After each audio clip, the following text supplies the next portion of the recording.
Hello YouTube, it is your girl, Rose Chardonnay, and in today's video, we're going to be talking about the history of perms. Yes, you heard me correctly. Those curly perms that always conjure up images of the 1980s when big hair and curly hair reigned supreme. But actually, the history of the perm goes back a lot further than the 1980s. In fact, it has quite a varied history. So let's go ahead and dive right in to the history of the perm. Now, people have been curling their hair using various methods really for centuries, really for thousands of years.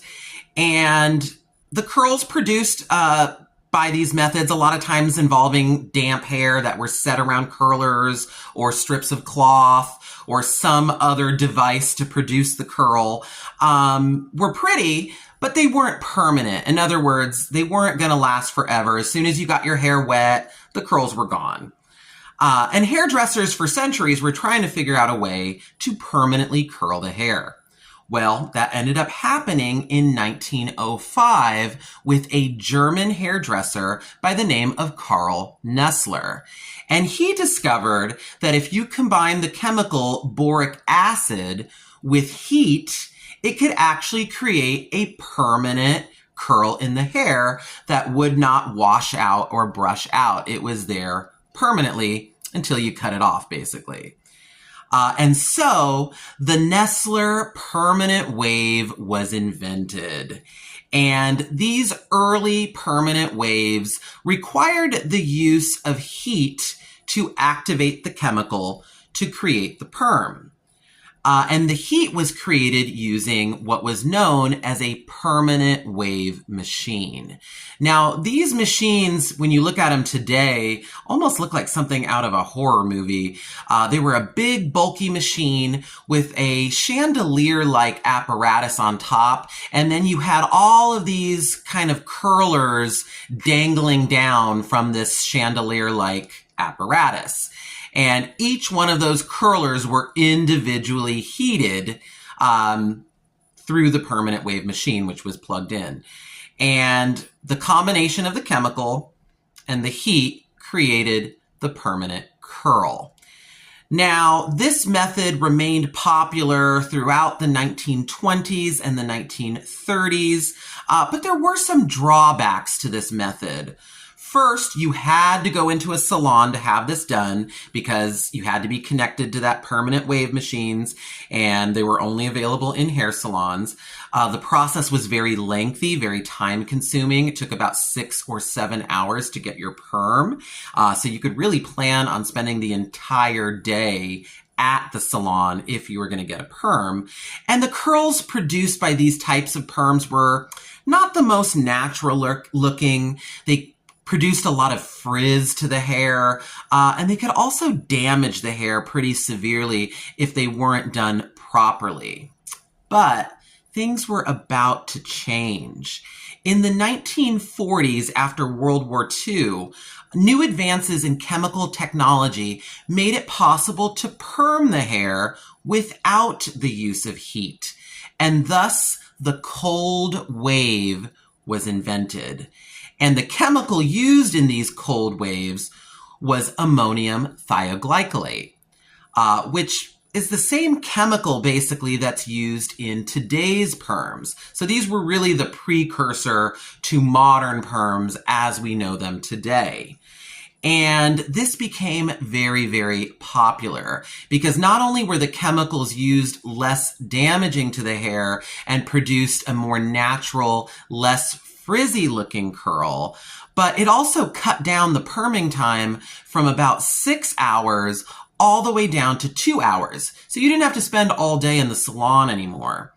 Also, because you didn't need the permanent wave machine, you could actually now perm your own hair at home using a home perm kit. So it became very quick and very convenient to get a perm, either at a salon or in the convenience of your own home. And the perm really took off in the late 1940s and throughout the 1950s. Perms were immensely popular. But they weren't really done for the same reasons that they're done today. Let me give you a little bit of a background on that to explain what I mean. You see, in those days, social standards at the time really required women to have their hair set in some type of hairstyle or hairdo. It wasn't really socially acceptable to just wear your hair in its natural state. If you wanted to leave the house, your hair had to be done up. And it was a bit of a process because after shampooing the hair, you would have to either set your hair in rollers or in curlers or in pin curls. And if you had the luxury of having your own bonnet dryer or a portable hooded dryer, that would speed up the drying time. But the majority of women would just let their hair air dry. They would either sleep on the curlers overnight or tie it up in a scarf and just let the hair air dry. Then once the hair was finally dried, the curlers were taken out. The hair would then need to be brushed. The curls would need to be arranged, maybe teased a little bit or back combed and then sprayed all into place. So as you can see, it was kind of a laborious process. And because of that, most women only washed and styled their hair once a week. And they would just kind of wrap it up at night to preserve the style while they slept. But they would only go through this process about once a week because it was a lengthy process. Nobody wanted to do that every single day. They didn't have time. So where does the perm come in, you might ask?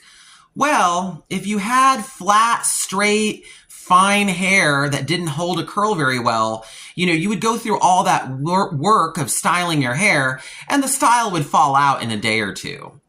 So women would get perms to add body and texture to the hair so that the hair could stay styled for a longer period of time. So the perm was really done to add control to the hair and as a styling aid, really. It wasn't really meant to wear the perm just kind of as is on its own. You would restyle the hair afterwards. And the perm just allowed that style to stay locked into the hair for a longer period of time. Now, the 1950s really became the era of the perm, and lots of different manufacturers were making a lot of different types of perms. Some you went to the salon for, and some you could do at home. And really, the 1950s was the decade of the home perm and the home perm kit. There were a lot of brands that came out with home perms.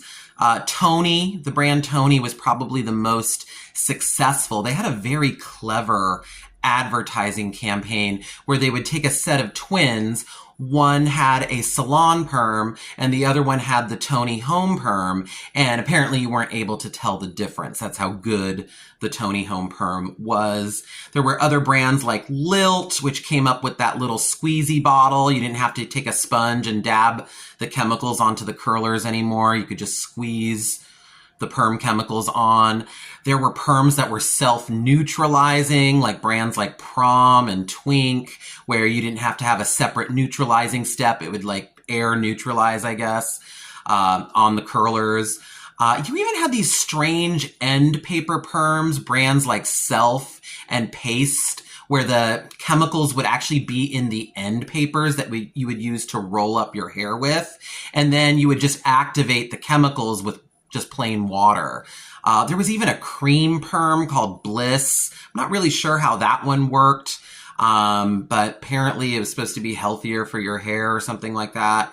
You had a lot of different perms during this era, and they were all kind of used for the same purpose, to add body and texture to the hair so that your hair could remain styled for longer. Again, the purpose wasn't really to wear the perm by itself. Perms remained popular as we moved into the early 1960s with those big bouffant hairdos. Those types of styles required a lot of rollers, a lot of teasing, a lot of hairspray. So, if your hair had a little bit of texture to it, those hairstyles would last longer as well. But perms were about to go into a very, very sharp and steep decline in the 1960s, especially amongst teenagers and younger women. The fashion epicenter in the 1960s kind of moved from Paris to London, and that swinging London look, that mod look, kind of became popular all around the world. And the hairstyles that went along with it were very, very sleek and very, very straight. That real bone straight look really became popular in the mid 1960s, usually with a little bang cut across and then just straight down. And those styles obviously didn't require a perm to achieve because they're bone straight. Additionally, famed hairstylist Vidal Sassoon created those short little mod asymmetric haircuts that were really popular in the mid 1960s. And again, those were worn mainly straight as well. And just straight hair in general became very, very popular in the mid 1960s. Again, especially among younger women. And so the perm really, really fell out of favor during this time. And younger women were definitely not getting perms. Perms suffered an even further blow in the 1960s, the late 1960s, and the early part of the 1970s with the hippie movement. The hippie movement was all about, wearing your hair in its natural state, whether it was naturally straight, naturally curly, coily, wavy, whatever the case. People were being encouraged to just embrace their natural hair texture and not manipulate it too much. So for that reason, perms even more so fell out of favor. And that would kind of be the case through the mid 1970s. Now, things did start to change in the mid 1970s as more and more women started to enter the workforce. The women's liberation movement was in full swing. A lot of women decided that, hey, I want to have a career too. I don't want to just be, at home cooking and cleaning and taking care of children. I want my own career.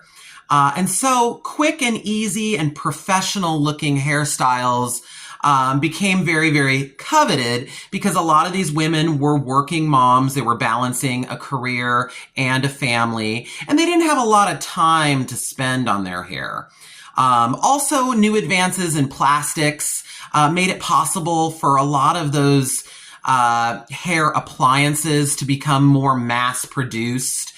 Things like blow dryers and curling irons. You no longer had to go to a specialty beauty supply store and pay a whole bunch of money. You could literally go to your local big box store or your local drugstore, and they had a whole range of inexpensive hair appliances, blow dryers, curling irons. And it made it possible for women to quickly get their hair done without having to spend hours, roller setting it, letting it dry, and doing all that work. They could just literally get out of the shower, blow dry their hair real quick, or throw a few curls in with a curling iron and be out the door and on with their day. Also, what we found at this time, kind of mid to late 1970s, is that perms started to make a comeback. But they weren't being marketed the same way that they were back in the 1950s. Now they were being marketed more as an easy wash and wear hairstyle for the busy woman on the go. You could literally step out of the shower, maybe blow dry it real quick with a diffuser, or put some product in and scrunch the hair up, and you'd have an instant hairstyle and you could go on with your day. So now the concept of perms as just being kind of worn as is kind of came to fruition. Different perming techniques were developed, the different ways of actually wrapping the perm to create, different kind of hairstyles that looked natural, different advances in the chemicals so that they were less damaging, and things like that. So the perm started to take off again in the 1970s. And then, of course, as we moved into the 1980s, perms really just had their heyday in the 80s. Big hair became the style, the trend in the 80s. Curly hair was very, very trendy. Everybody wanted curls in the 1980s. And so perms really just took on a life of their own.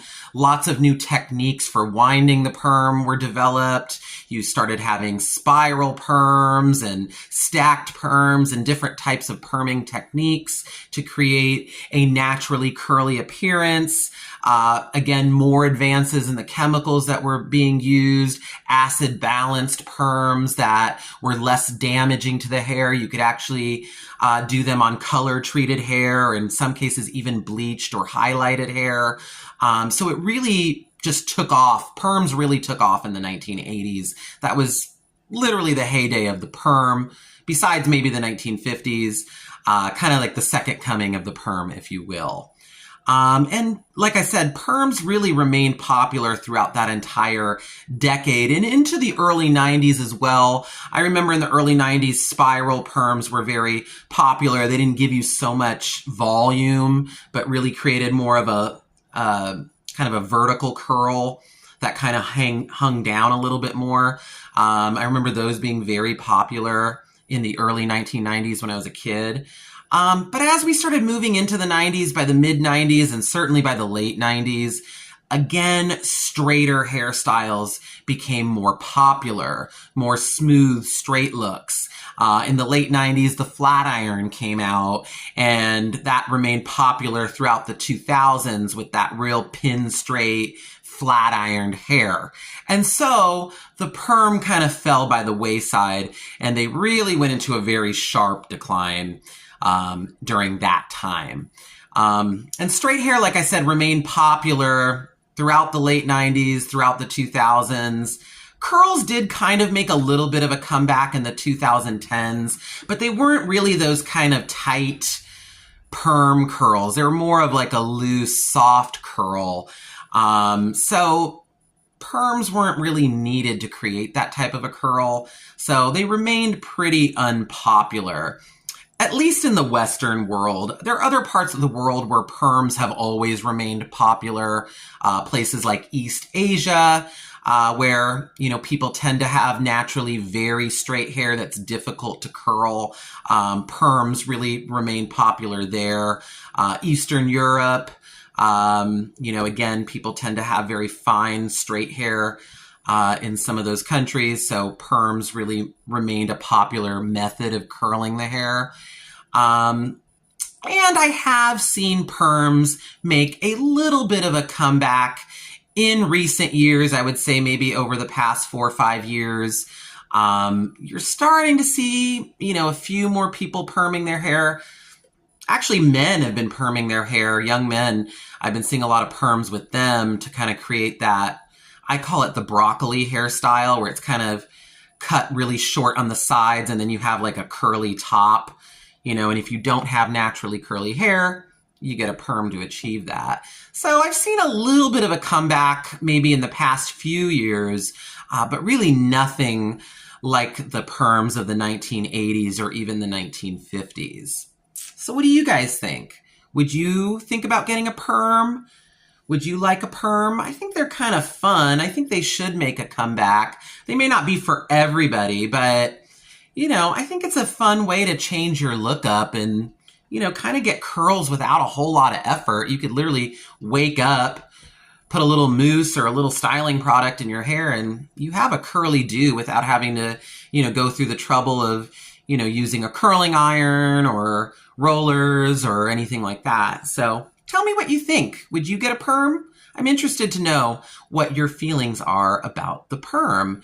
And if you like this video and you want to see more videos like this, please, please, please hit that subscribe button, like this video, and we'll have more hair content on the way for you.